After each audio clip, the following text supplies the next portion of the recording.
So, at long last, and it's been so long, of course. I mean, what? It's been like a handful of years.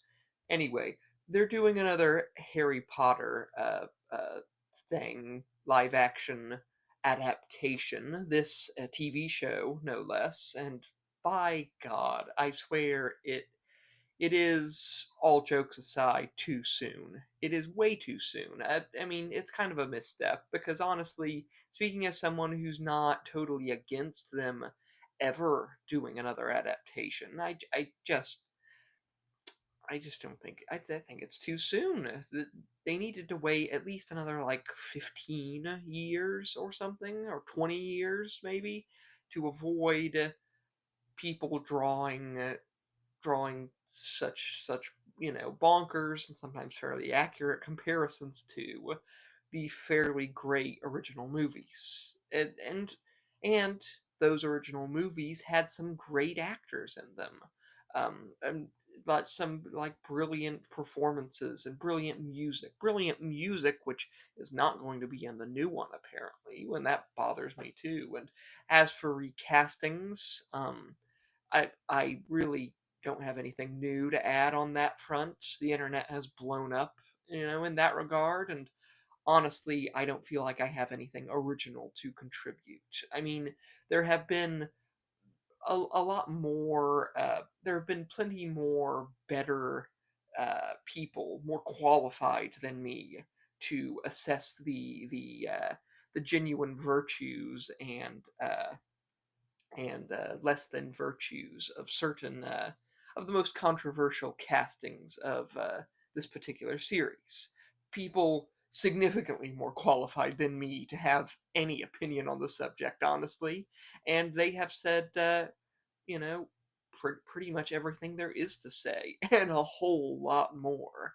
Um, I will say this: the stated goal of the show is interesting. It's curious because they claim to be interested in doing an accurate adaptation of the book series, a more faithful adaptation than the original movies were, which is really odd for me because I mean it's an admirable goal, but honestly I don't know if that's needed. And watch the trailer and look at the pictures and decide for yourself whether you think they're going to be particularly accurate or not, even. Frankly, speaking as someone who has read the books when I was a wee lad, mind you, there it just doesn't feel like there was much that the movies left out that like was desperately needed for the story to make sense or to get its final closing arguments across. There's some stuff that adds more context and makes things more interesting somewhat, like Tom Riddle's whole family, and what they were up to, or the the random characters popping in like the poltergeist or whatever. But that stuff's not intrinsically, needed. I would argue there are some stylistic choices that the show there that the movies made that I think did perhaps hurt the overall narrative.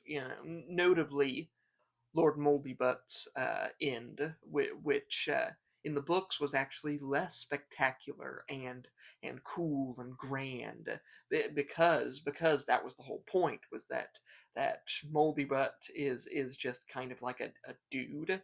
He wants to be this strange, immortal, evil presence of pure destruction, when in actuality he's just a human man, and he meets the same end as a normal human man, which is the lesson that most evil dictators face at the end of their career. I mean, he's an evil wizard who believes in like blood purity and thinks that feeding people to snakes is cool, and the man keeps like sentient creatures as indentured servants, and in his disgusting, dirty castles, and his followers all live up to that like his style of villainy by being just the most eccentric, like old stuffy English aristocracy, obsessed with breeding and ancestry and all that. So yeah, they're pretty bad, right? And I did appreciate how the books like kind of grew with the readers, and which is the reason the world doesn't make sense. As plenty angry people on the internet have pointed out before, the world building doesn't quite make a lot of sense, and that's generally speaking because kids aren't interested in how the money works. And if you went on about how the money works in your children's story about wizards, you probably wouldn't have sold millions of copies. But that's just what I think regarding that front. And I digress anyway. I seriously digress. I guess what I'm trying to say is that um, the new show seems odd, to say the least, and I'm not entirely sure what their real motivations are. I don't necessarily think it's to tell a faithful adaptation and more to make a boatload of extra money. And I do think it is telling from the trailer that while they aren't reusing the music, which is a crying shame, they do seem to be reusing everything else. I mean, they, all the clothes and such, they look ripped right out of the original movies, right? They're all just kind of samey. I mean, and granted, the description of the descriptions are in the books, so that there's that. I mean, you can't really deviate too much from standard practice, as it were. Uh, but it nevertheless it all comes across as a little cosplay, a little, and that's so mean for me to say, and I don't feel good saying it, but that's sort of the vibe that I'm getting from the trailer. And to top it all off, the tone is all over the place, and I think that's quite telling. They seem to be going for like they start out really dark, and which isn't necessarily inaccurate to the story, but as memory serves, I don't think the story didn't really linger on the dark, gloomy aspects of Harry's life, at least not to the extent that it seems that trailer certainly was leaning into it. But hey, also shout out to like the age accurate Dursleys, which means we'll get age accurate Potters, and that's pretty cool, I know, and like just I will say, I think Harry seems like a fine actor. The wee lad, he seems fine, and same goes for Hermione and definitely for Ron, who, to top it all off, he really looks more like Ron than Rupert Grint ever did. Like, and the same kind of goes for all the Weasleys. Like just this new batch of Weasleys just looks more like the Weasleys, which is and I'm curious to see how they all act, if their acting chops, are, good, if they're good, I mean, I guess we'll see. What I'm trying to say is that in this long-winded video where I've really said very little at all is there are plenty of reasons to dislike this show, what they seem to be doing with it.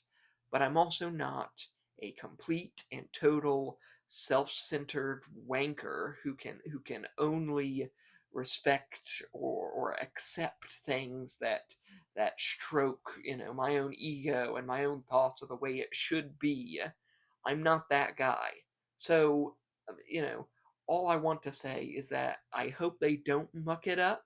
I'm willing to reserve final judgment for when I actually watch the show. And also, I want to say, even if it does suck, um, I mean, look out for those kids, I guess. Like look out for them all, really. Just don't be jerks, okay? If you don't like it, don't watch it, and don't be a jerk. I mean, do not pull do not pull an Anakin here, or a Jar Jar for that matter. Just like, surely you guys are better than that. I mean, I'm sure some of you aren't. Someone out there is not better than this, but for the ones that are better than this, be better than this is what I'm saying. I mean, surely you are, right? I mean, you are, whoever you are that I'm pointing at right now. I know you're better than this. So be kind, be respectful. Don't be jerks. Anyway, I've been Connor Landon Freeman, a feral garbage monkey who has weird, surreal ideas about wizards and a creative means by which to turn said ideas into weird, vaguely occult stories about wizards and demons and ghosts and ghouls and grumpkins, and an upcoming science fiction story which also somehow manages to be about wizards. You're noticing a theme here. Anyway, you can like, comment, share, subscribe, all that jazz. Buy my books if you can.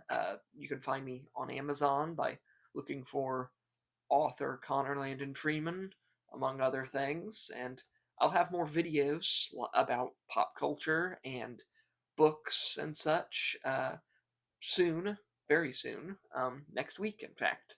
I'll see you then. So, yeah, bye.